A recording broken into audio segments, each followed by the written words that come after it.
भाजपा का राष्ट्रीय अध्यक्ष कौन होगा? ये सवाल एक ऐसी अनसुलझी पहेली बनता जा रहा है जिस पर कभी आरएसएस नहीं मानता है तो कभी बीजेपी। इसी कड़ी में एक नए नाम सामने आए हैं। कहा यह जा रहा है कि बीजेपी की तरफ से केंद्रीय मंत्री धर्मेंद्र प्रधान और भूपेंद्र यादव के नाम आरएसएस को सौंपे गए थे। ये दोनों ही केंद्र में मंत्री हैं और अमित शाह के करीबी बताए जाते हैं, लेकिन आरएसएस की तरफ से इन दोनों ही नामों पर मुहर नहीं लगाई गई है। यानी कि आरएसएस ने अब इन दोनों नेताओं के नाम को भी किनारे कर दिया है। इससे पहले भी तमाम नाम चल रहे थे, जैसे कि शिवराज सिंह चौहान, निर्मला सीतारमण, मनोहर लाल खट्टर। अब कहा यह जा रहा है कि आरएसएस ऐसा चाहता है कि उसकी पसंद का और आरएसएस से जुड़ा हुआ कोई नेता भाजपा का राष्ट्रीय अध्यक्ष बने, लेकिन गुजरात लॉबी चाहती है कि उसका कोई नेता राष्ट्रीय अध्यक्ष की कुर्सी पर बैठा हो। अगर हम मौजूदा राष्ट्रीय अध्यक्ष की बात करें, यानी कि जेपी नड्डा का कार्यकाल 20 जनवरी 2023 को खत्म हो चुका है। उसके बाद से ही लगातार उन्हें एक्सटेंशन पर एक्सटेंशन दिया जा रहा है। तकरीबन 1.5 साल से भी ज्यादा होने को आ गया। जेपी नड्डा अभी भी राष्ट्रीय अध्यक्ष की कुर्सी पर बने हुए हैं।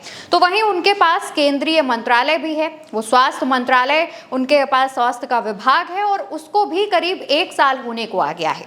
अब इसके बाद जेपी नड्डा की तरह ही गुजरात लॉबी कोई नेता चाह रही है जिसको राष्ट्रीय अध्यक्ष की कुर्सी सौंपी जाए। इसको लेकर के तमाम सवाल भी उठ रहे हैं, क्योंकि आरएसएस ऐसा नहीं चाहता कि गुजरात लॉबी की कठपुतली वाला कोई नेता राष्ट्रीय अध्यक्ष की कुर्सी पर बैठे।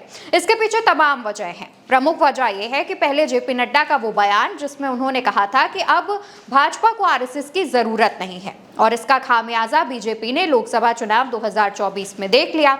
अब इसके बाद जेपी नड्डा जिस तरीके से गुजरात लॉबी के प्रति उनका झुकाव नजर आता है, उससे आरएसएस और बीजेपी के बीच जो कनेक्शन है वो नहीं बन पा रहा था।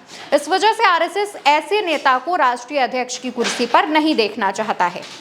तो वहीं दूसरी तरफ एक और बड़ी वजह यह भी है कि जब से 2024 का लोकसभा चुनाव हुआ है और केंद्र में बीजेपी की नहीं बल्कि एनडीए की सरकार बनी है, यानी कि सहयोगी दलों के साथ मिलकर जो सरकार बनी है, उसके बाद से ही बीजेपी में आरएसएस का दखल बढ़ने लगा है। खास तौर पर राष्ट्रीय अध्यक्ष पद की बात करें तो उसमें आरएसएस का दखल बहुत ज्यादा देखा जा रहा है। अब कहा यह जा रहा है कि आरएसएस की तरफ से जिन नामों पर चर्चा चल रही है उन नामों पर गुजरात लॉबी नहीं मान रही है। इस वजह से आरएसएस गुजरात लॉबी के तरफ से जो नाम सुझाए जा रहे हैं उन पर नहीं मान रहे हैं।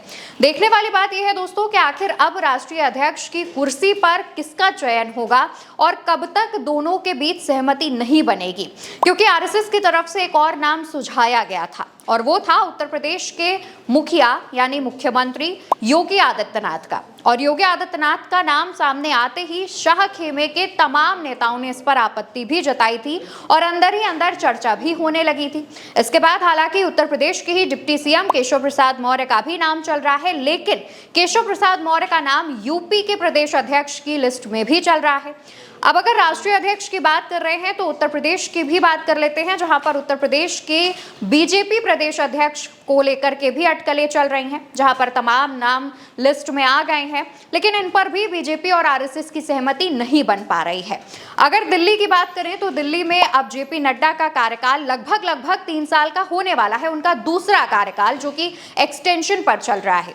इससे पहले अब आरएसएस ये चाहती है कि संसद का सत्र शुरू हो इससे पहले ही राष्ट्रीय अध्यक्ष का चयन हो जाना चाहिए, लेकिन इसमें अब बेहद कम समय बचा है, क्योंकि जानकारी के अनुसार 21 जुलाई से संसद का सत्र शुरू हो रहा है और उससे पहले बीजेपी राष्ट्रीय अध्यक्ष चुन पाए और उस पर आरएसएस की सहमति हो पाए, ये बहुत मुश्किल बताया जा रहा है।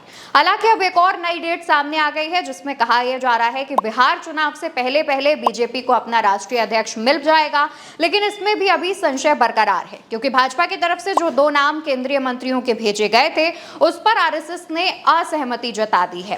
अब आरएसएस जिस तरीके का नेता चाहती है उस तरीके को गुजरात लॉबी एक्सेप्ट नहीं कर पा रही है। अब देखना यह होगा कि आरएसएस की तरफ से कौन सा नया नाम सामने आता है, या फिर आरएसएस अपने पुराने लिस्ट में से ही किसी एक नेता का नाम निकालकर आगे बढ़ाता है और गुजरात लॉबी पर उस नेता को राष्ट्रीय अध्यक्ष बनाने का प्रेशर बनाता है। फिलहाल के लिए इस खबर में इतना ही। खबर आप उल्टा चश्मा यूसी पर देख रहे हैं। मेरा नाम अवंतिका अवस्थी है।